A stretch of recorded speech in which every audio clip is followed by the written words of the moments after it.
Es una ideología individualista y tradicionalista. Considera que determinados órdenes sociales son inevitables. Su norte es la acumulación de riquezas. Hoy, en el mapa,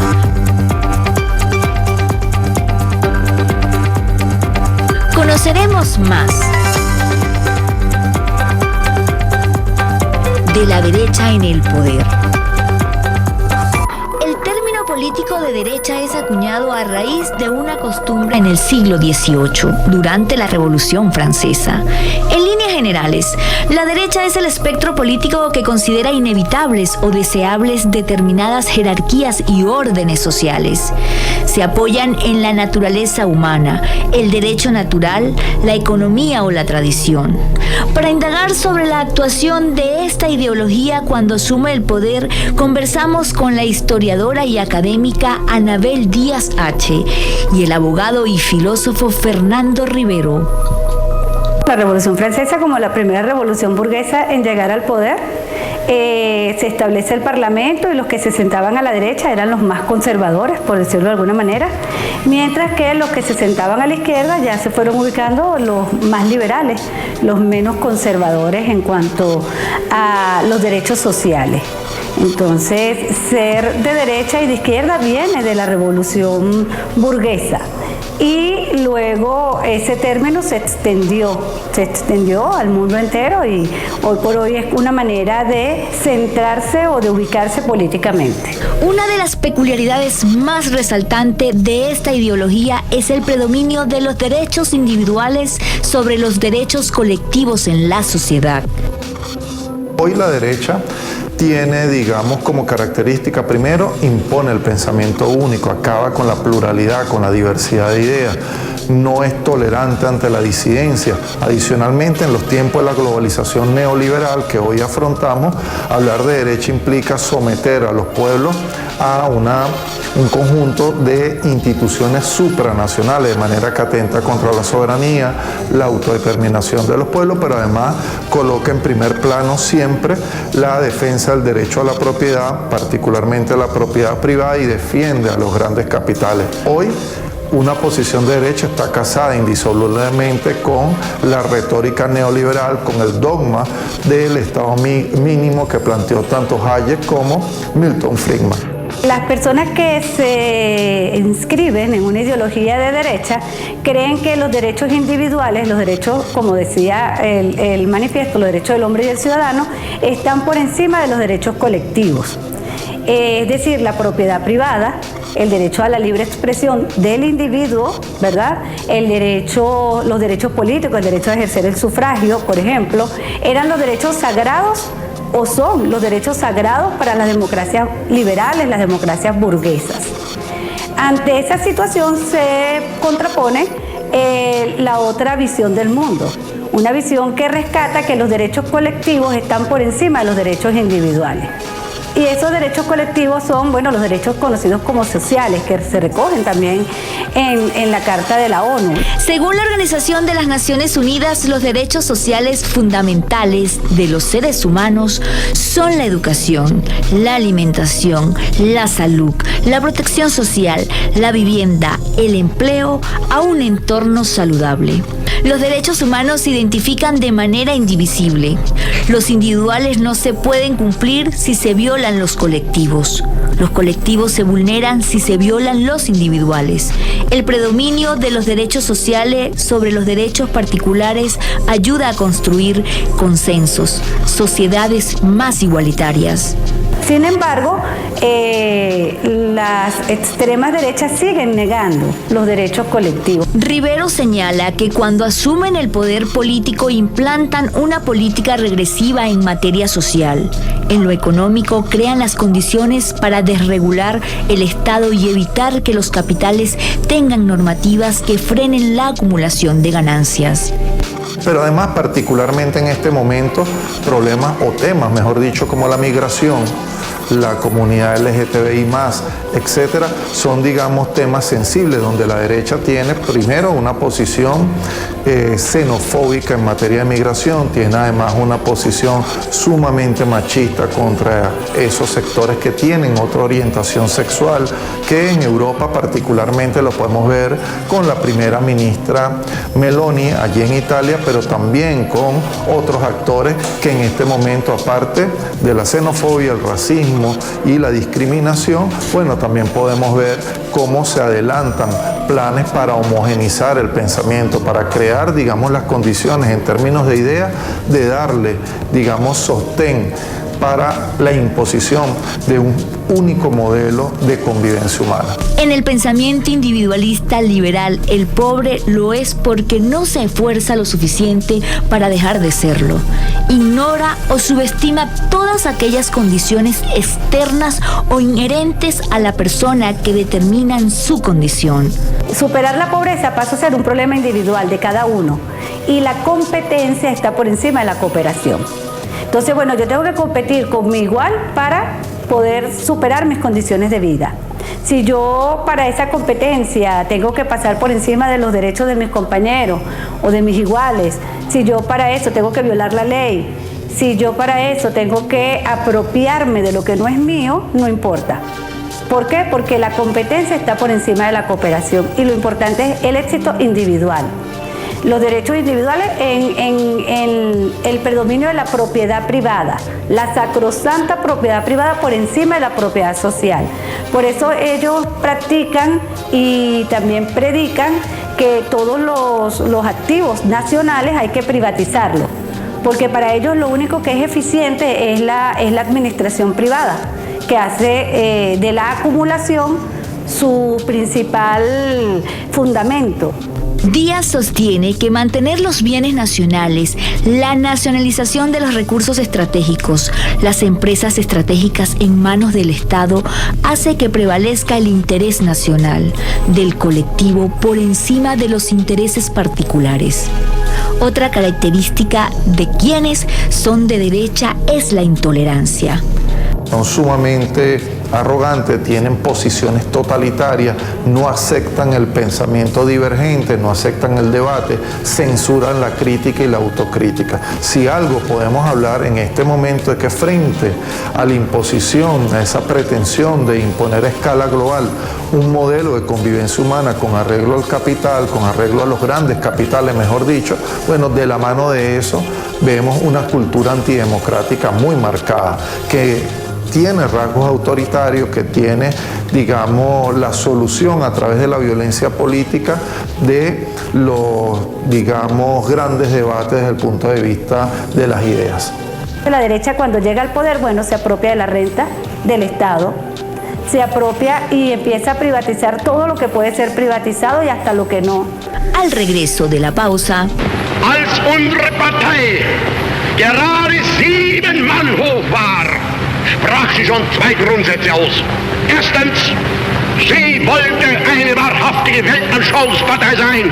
Und zweitens, sie wollte daher kompromisslos die einzige Macht und alleinige Macht in Deutschland. La razón de la aceptación en la opinión pública de esta ideología es el dominio que estos grandes capitales tienen de los medios de comunicación masivos, desde los cuales tratan de controlar el pensamiento e imponer un enfoque de la vida. Ahí han dicho los pensadores de la Escuela de Frankfurt, que han trabajado este tema, que hay una industria cultural del capitalismo que va más allá de los medios de comunicación, pero desde luego las grandes empresas dedicadas a la comunicación controlan, digamos, desde el punto de vista hegemónico, tratan de controlar el pensamiento e imponer un enfoque de la vida, un sentido de la existencia humana. En este momento, las redes sociales juegan un papel importante en la difusión de ideas y opiniones.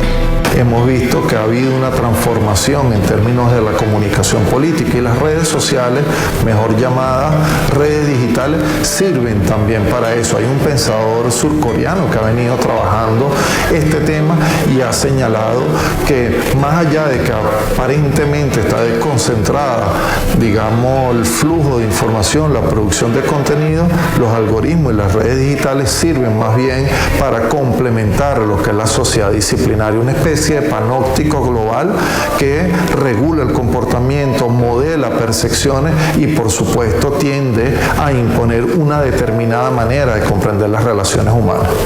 Nuestros entrevistados mencionan algunos ejemplos de gobiernos de derecha. Hay dos buenos ejemplos en América Latina de cómo está actuando la derecha, ¿no? Y cómo podríamos nosotros evitarlo. Uno es Bukele. Nosotros vemos las imágenes que han recorrido el mundo sobre Bukele. Él primero se montó en una narrativa de la criminalización de la pobreza del pueblo salvadoreño. Entonces todos son criminales, todos son maras, todos merecen estar presos, todos deben ser tratados como terroristas. ¿Dónde está, pregunto yo a Bukele, el Estado Mayor del Frente Farabundo Martí, que fue gobierno hasta hace nada? Está en México, porque no puede estar en El Salvador. Entonces, ¿cuál es la democracia? ¿Qué ha hecho Bukele? Se ha hecho reelegir en contra de la Constitución de El Salvador. Él llega al poder y entonces lo que nosotros vemos es un neofascismo. Ese es el producto mejor acabado de la derecha continental. Otros ejemplos son los actuales gobiernos de Perú y Ecuador. El breve gobierno de Bolivia tras el derrocamiento de Evo Morales y un nuevo fallido golpe de Estado. En el viejo continente también hay ejemplos. En Europa hay un reverdecer de la extrema derecha. Considero allí que hay un conjunto de causas, voy a comentar rápidamente algunas. La primera, la condena de los pueblos de Europa frente al financiamiento de la guerra contra la Federación de Rusia y las consecuencias que eso ha traído. Ese respaldo político ha golpeado, se ha traducido en mayor, digamos, problemas para la vida cotidiana. Recordemos que ya Rusia no envía energía, eso ha generado una espiral inflacionaria. Hoy el Fondo Monetario Internacional, estos son datos de abril, en sus proyecciones de crecimiento económico indica que la zona euro va a crecer menos de 1% en 2024 y ese crecimiento también va a ser muy bajo para 2025. Los pueblos están condenando esas políticas y hemos visto los resultados electorales en Alemania. Lo hemos visto también en Francia. Considera Rivero que además hay una crisis multidimensional del modelo expresada en materia ambiental, energética, económica, a la cual los pueblos no pueden escapar. Dentro de la Unión Europea también tiene grandes desigualdades. Los teóricos dividen la ideología política analizada en este capítulo en extrema derecha, derecha y centro derecha. La extrema derecha raya en algunos momentos con posiciones fascistas. Trata de abolir la disidencia mediante la imposición de la violencia política. Pero adicionalmente, además de ello, bueno, tienen un liderazgo muchas veces mesiánico, un liderazgo unipersonal muy marcado, imponen una cultura política con arreglo a lo que dictamina ese caudillo, ese líder. Vemos ejemplos clásicos como por ejemplo Mussolini en la Italia fascista.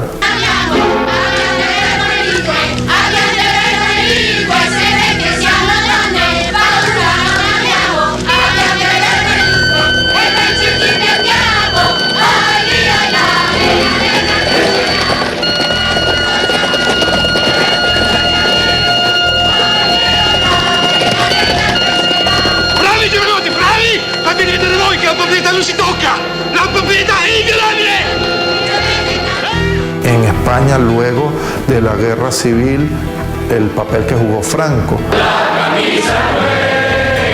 ¡Viva España! Está buscando armas en las alcantarillas. Desde el lanzamiento votaba a los partidos católicos. ¿No milita su marido en el Partido Comunista? Carmen, ¿qué pasa? Sería un desastre que me detuvieran. Desnúdate. Van a poder con nosotras. Cuando todo esto haya pasado, alguien tendrá que recordar. ¡Ah!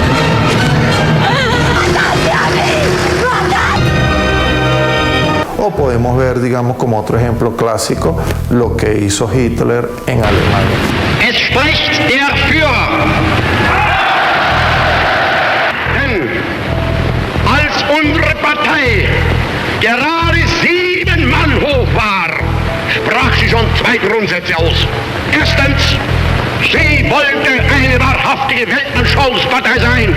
Und zweitens, sie wollte daher kompromisslos die einzige Macht und alleinige Macht in Deutschland. Esos son regímenes fascistas en líneas generales, pero no podríamos definir el fascismo como una sola caracterización, como una sola concepción política.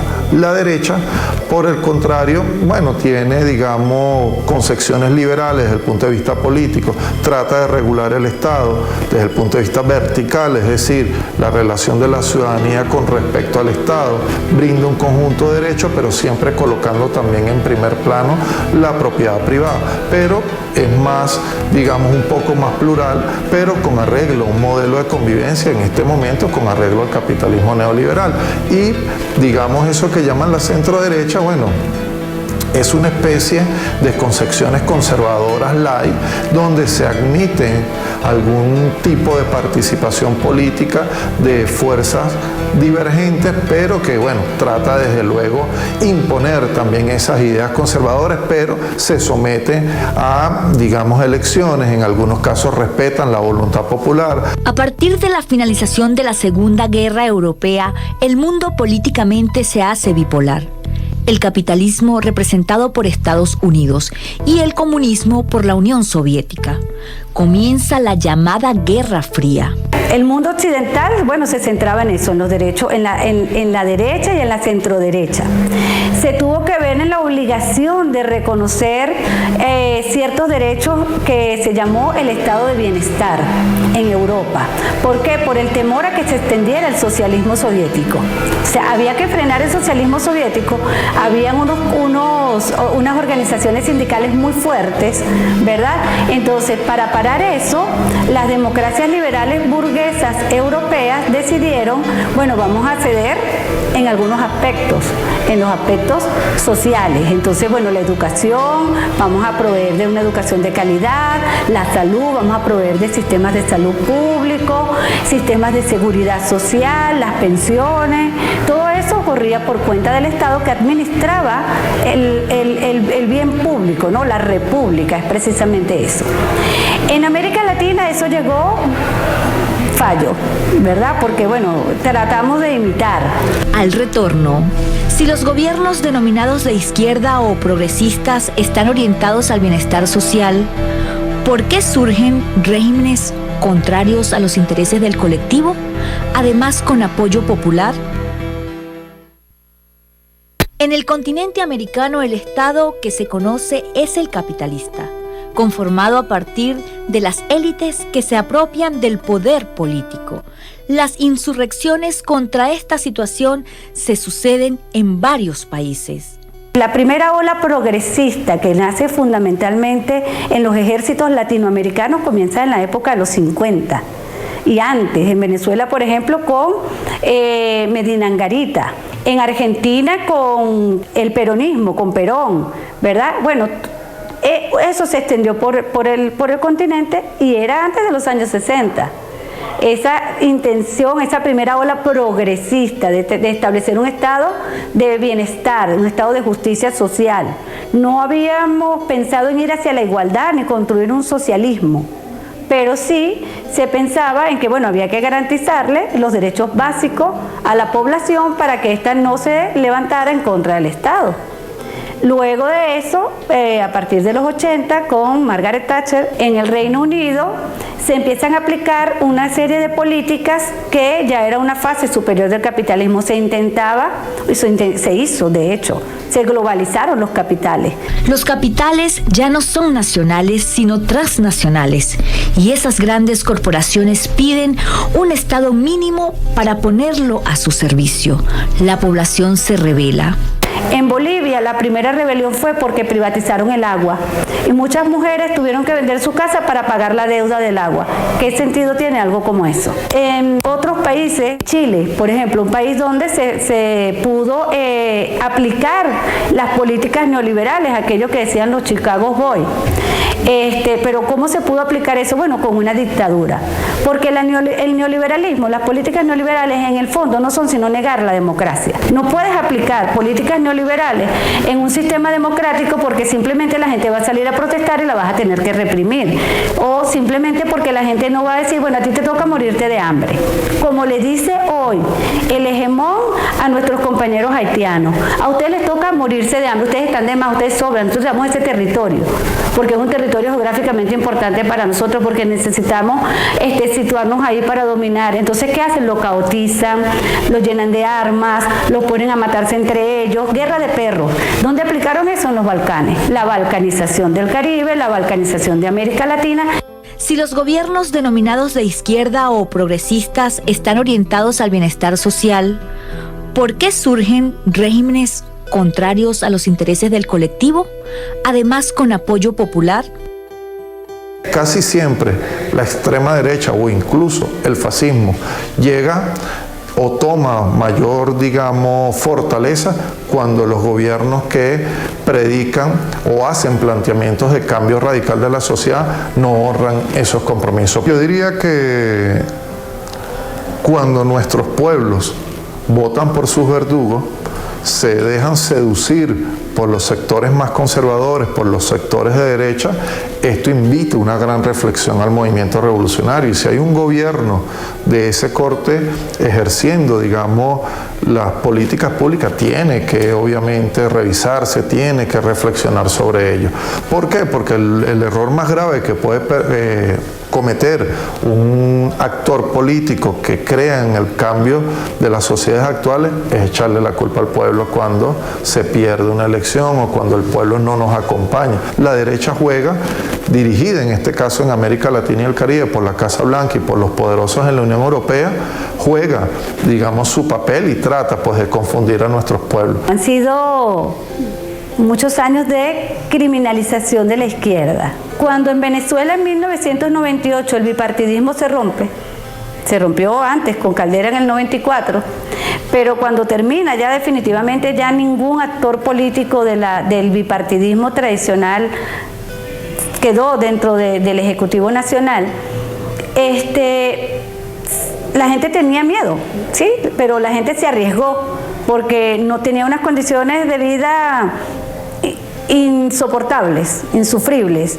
La inflación disparada, el desempleo disparado, la congelación de sueldos y la liberación de precios. Esa es la receta mágica del neoliberalismo para pagar la deuda externa que cabe decir, se llevan las élites.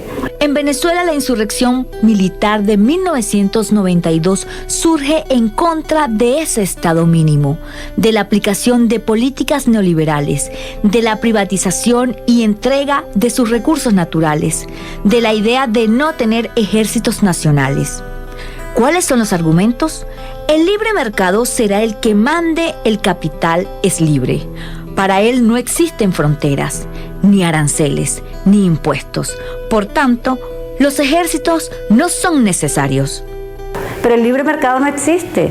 Nosotros tenemos corporaciones que ganan anualmente ganancias superiores al PIB de cualquiera de las naciones centroamericanas o del Caribe. Entonces no hay una igualdad de condiciones real. En Venezuela, hasta 1998, la burguesía no produce nada. Vive del petróleo, al punto de haberse llevado fuera del país 113% de la renta petrolera, a pesar de ser un país exportador de petróleo con altos ingresos. La deuda externa es elevada.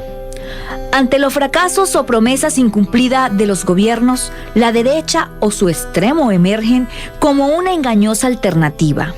Nuestros entrevistados insisten en el ejemplo argentino. Javier Milei está, digamos, dentro de la extrema derecha y recordemos que él se autodenomina un anarquista libertario. Él ha hablado de abolir el Estado en su conjunto para que el mercado pueda tomar toda la porosidad social y pueda, digamos, contribuir en su pensamiento, siguiendo las líneas de la Escuela Austriaca de Economía, pueda la economía, digamos, balancearse libérrimamente y poder solucionar los grandes problemas. Pero hoy, América Latina y el Caribe, podríamos decir, enfrenta una oleada neoconservadora. Ahorita Argentina acaba de pasar y renegociar una deuda externa que esclaviza a los nietos de los que están hoy trabajando. Pero bueno, ¿dónde está ese dinero? En el exterior. ¿Quién se lo llevó? ¿Dónde está Macri?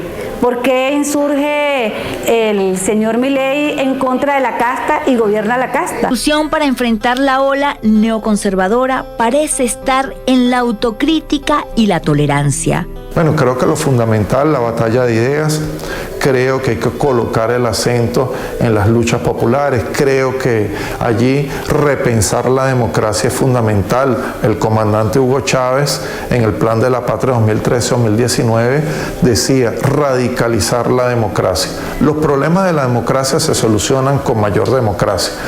Creo que hay que estudiar, hay que formarse, la formación política. Los compañeros de Morena nos decían a nosotros, en Venezuela hay un ejemplo, porque Venezuela con el aló presidente fue una escuela política a cielo abierto. La gente te sabe dar una respuesta coherente, la gente sabe de dónde viene y para dónde va, tiene un horizonte histórico, la gente tiene una perspectiva de vida en colectivo, porque no es suficiente tener una perspectiva de vida individual, porque eso no nos cohesiona como pueblo.